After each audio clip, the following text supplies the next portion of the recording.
रुको रुको, ये हिकअप है या हार्ट का मिस्ड कॉल? कौन याद कर रहा है मुझे? जो भी याद कर रहा है भाई प्लीज मत याद करो।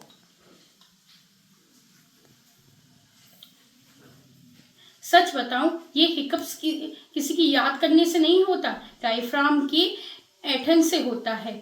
ज्यादा खा लिया या कोल्ड ड्रिंक पी ली या स्पाइसी फूड या ज्यादा हंसने की वजह से भी होता है। इसलिए नेक्स्ट टाइम हिकअप आए तो ये मत सोचना कि कोई याद कर रहा है, ये सोचना कि डायफ्राम में प्रॉब्लम है।